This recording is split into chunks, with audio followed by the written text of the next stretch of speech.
semuanya, kembali lagi di channelnya Aris Senda. Maaf ya, di video kali ini agak sedikit gelap ya, karena saya membuat videonya sebelum mau masuk shift malam.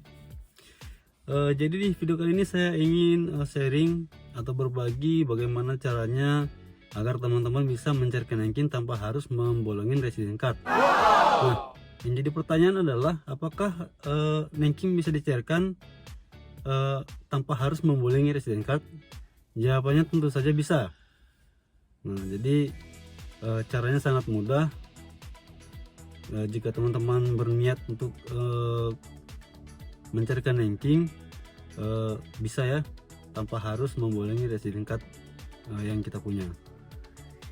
Langsung saja ke pokok pembahasannya. Jadi teman-teman tuh hanya memerlukan dua persyaratan ya. Jadi nggak banyak, hanya dua saja. Yang pertama itu adalah teman-teman harus berhenti bekerja di tempat kerja yang sekarang. Jadi itu adalah salah satu syarat ya. Karena kalau teman-teman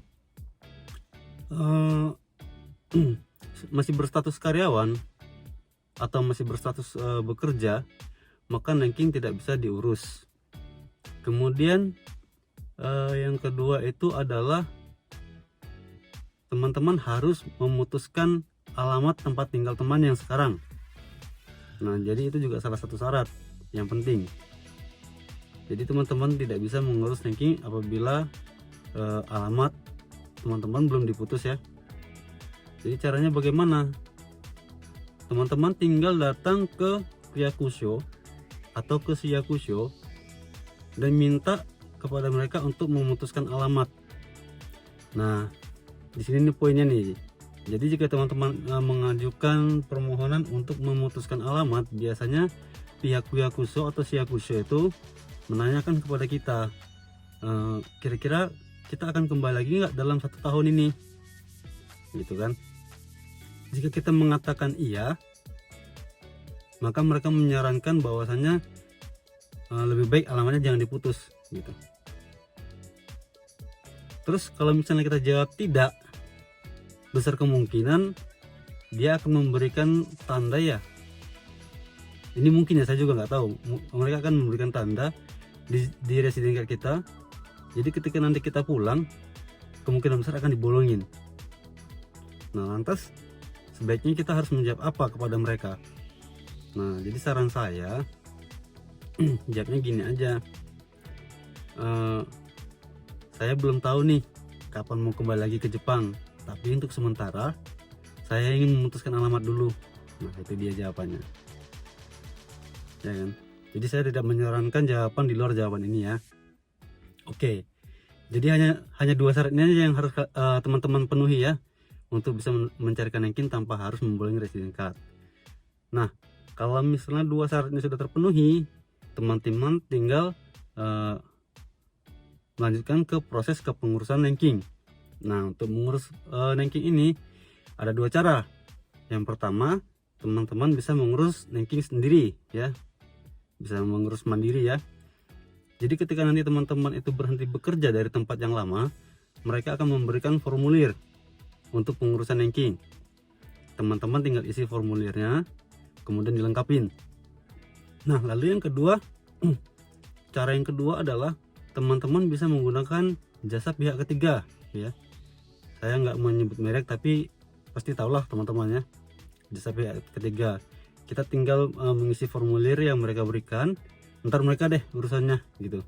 Jadi kita tinggal terima bersih. Hanya mereka akan mengambil komisi ya dari ranking kita itu sekitar 20% dari ranking yang 20%. Karena ranking kan nanti dibagi dua ya. Jadi dari 100% itu nanti yang cara pertama itu adalah 80%. Kemudian yang cara kedua adalah 20%. Nah, mereka akan mengambil komisi 20% dari yang 20% tadi.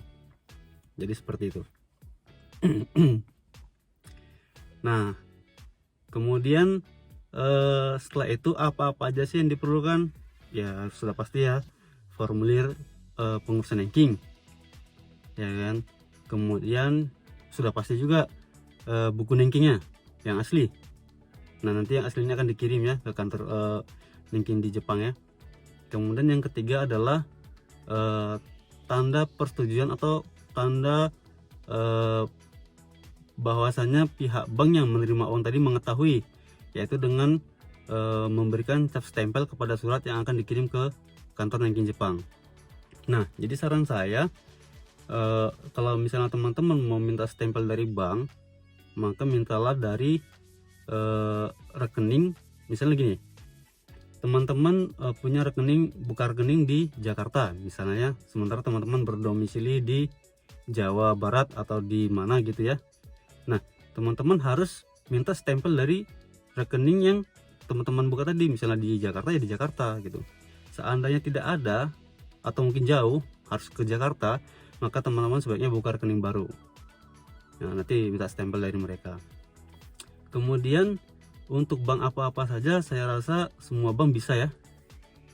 Saya rasa saya juga belum mencari tahu semuanya, tapi saya rasa bisa.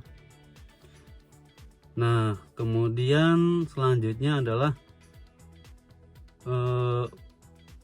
saran saya ya. Jadi saran saya itu, sebelum teman-teman memutuskan berhenti bekerja dari tempat yang pertama, sebaiknya teman-teman itu cari tempat kerja yang baru dulu. Pastikan tempat kerja yang baru sudah ada, baru teman-teman putuskan untuk berhenti bekerja. Kemudian saran yang kedua ini relatif sih ya. Jadi teman-teman bisa mencari tempat tinggal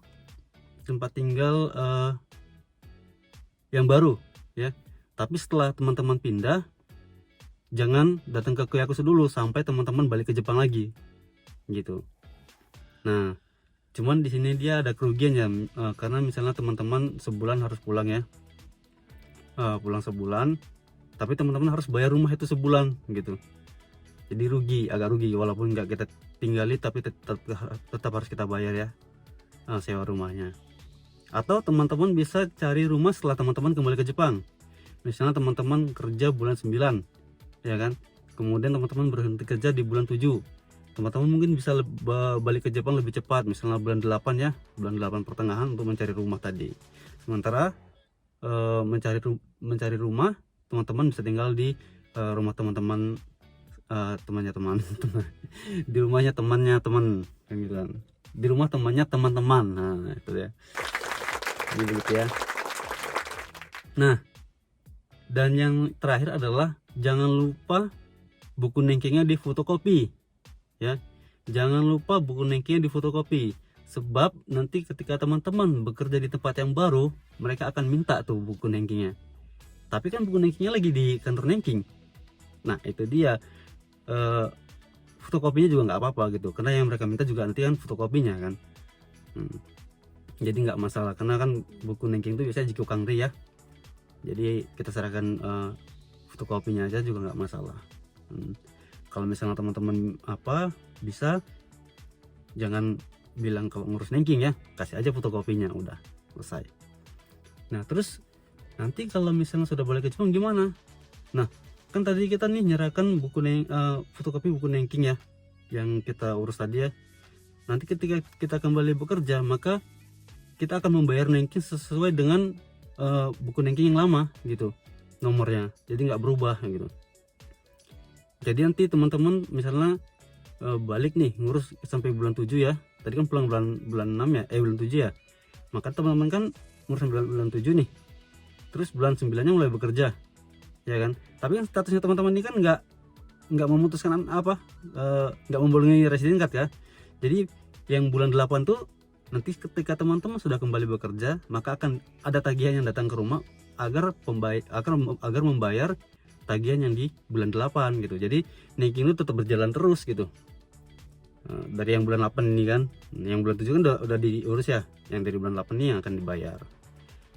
Jadi begitu saja video kali ini, semoga video ini bermanfaat buat teman-teman. Jika teman-teman ada pertanyaan, silahkan tulis di kolom komentar. Terima kasih.